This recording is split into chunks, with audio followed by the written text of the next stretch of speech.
આજે આપણે વાત કરવાના છીએ એક એવી અદ્ભુત સફરની જે આપણને સંગીત, સંઘર્ષ અને સપનાની દુનિયામાં લઈ જશે.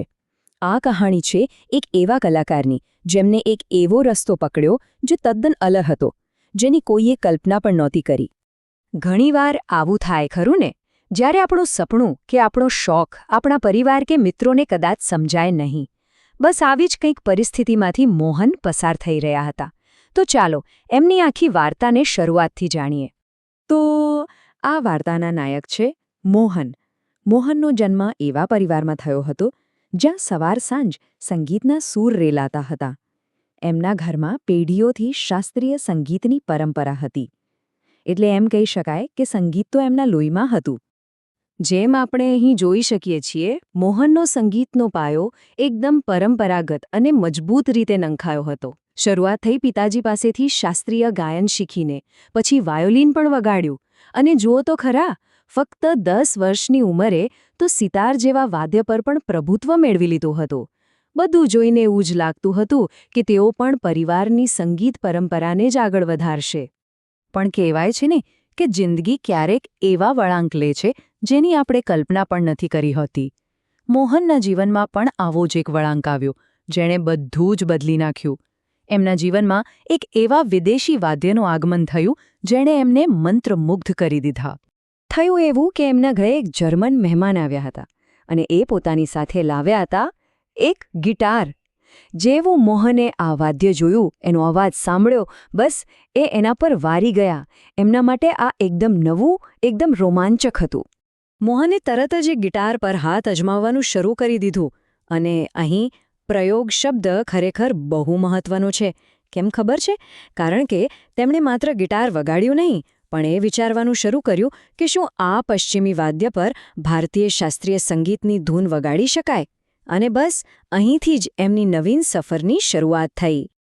ગિટારનો જાદુ મોહન પર એવો ચાલ્યો કે એમણે મનમાં ગાંઠ વાળી લીધી.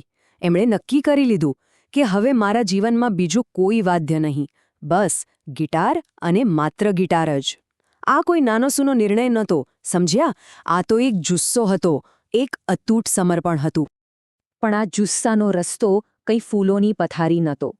અહીંથી જ મોહનના જીવનનો અસલી સંઘર્ષ શરૂ થયો. એક બાજુ હતું ગિટાર માટેનું એમનું અસીમ પ્રેમ, અને બીજી બાજુ હતો એમનો પરિવાર, જે સંગીતની પરંપરાઓમાં ઊંડો વિશ્વાસ ધરાવતો હતો. પરિવારના સભ્યોએ સ્પષ્ટપણે પોતાની નારાજગી વ્યક્ત કરી. એમનું કહેવું હતું કે ગિટારના અવાજમાં સિતાર કે સરોદ જેવું ઊંડાણ નથી, એ ગંભીરતા નથી.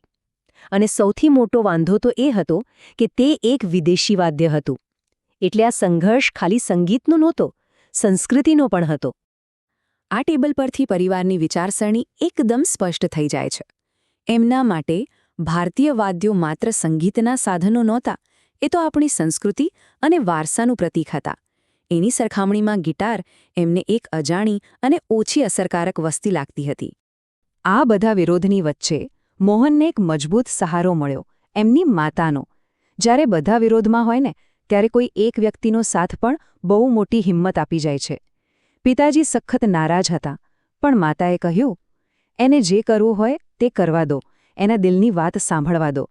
બસ આ શબ્દો મોહન માટે એક સંજીવની જેવા હતા. આ સંઘર્ષ ત્યારે ચરમસીમાએ પહોંચ્યો જ્યારે એક પારિવારિક સમારોહમાં સંગીતનો કાર્યક્રમ યોજાયો. મોહનના ભાઈ બહેનોએ પરંપરાગત વાદ્યો વગાડ્યા અને બધાએ વાહ વાહ કરી.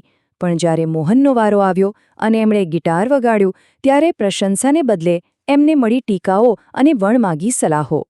એક સંબંધીએ તો ત્યાં સુધી કહી દીધું કે સિતારનો સૂર તો જાણે ખડખડ વહેતા ઝરણા જેવો મીઠો લાગે છે, પણ તારા ગિટારમાં એ ઊંડાણ જ નથી. આ શબ્દો કોઈ પણ કલાકાર માટે બહુ આઘાતજનક હોય. મોહનના દિલમાં જાણે કોઈએ તીર મારી દીધું. આ ઘટના પછી મોહન સાવ ભાંગી પડ્યા. એમના જીવનનો કદાચ આ સૌથી મુશ્કેલ સમય હતો.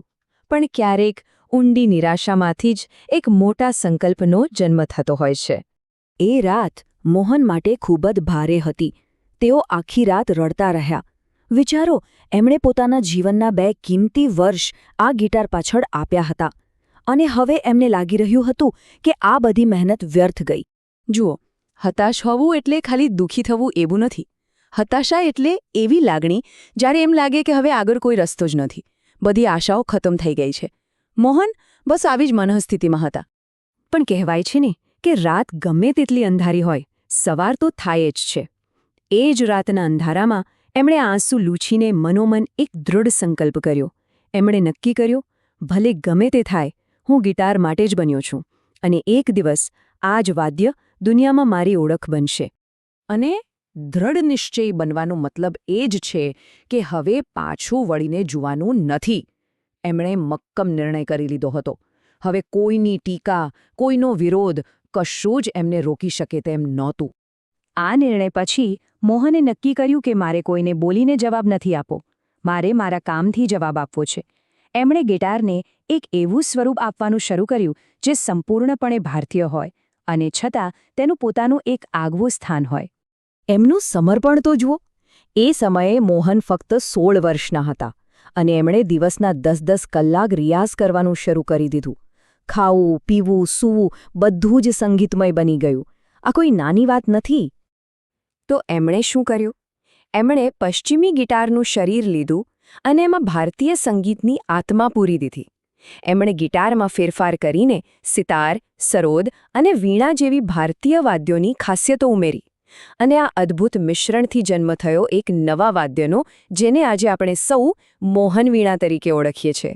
અને આટલા વર્ષોનો સંઘર્ષ, આટલી મહેનત, આટલો અતૂટ વિશ્વાસ, એનું પરિણામ તો મળવાનું જ હતું. આ એમની વાર્તાનો સૌથી ગૌરવશાળી અધ્યાય છે, જે એમના દ્રઢ નિશ્ચય અને જુસ્સાની જીતની કહાણી કહે છે.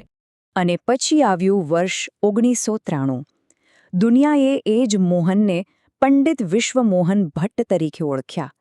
એમને મળ્યો સંગીત જગતનો સૌથી મોટો અને પ્રતિષ્ઠિત ગ્રેમી એવોર્ડ, જે ગિટારને એક સમયે વિદેશી અને અસરહીન કહીને નકારી કાઢવામાં આવ્યું હતું. એ જ ગિટારના સુરોએ આખી દુનિયાને ડોલાવી દીધી. એમણે બસ એટલું જ કહ્યું, મેં બીજું કંઈ નથી કર્યું, બસ મારા દિલનો અવાજ સાંભળ્યો અને મારા જુસ્સાની પાછળ ચાલતો રહ્યો. આ વાર્તા આપણને એ જ શીખવે છે કે જો આપણે આપણા સપના પર અતૂટ વિશ્વાસ રાખીએ અને એના માટે સખત મહેનત કરીએ, તો દુનિયાની કોઈ તાકાત આપણને સફળ થતાં રોકી શકતી નથી.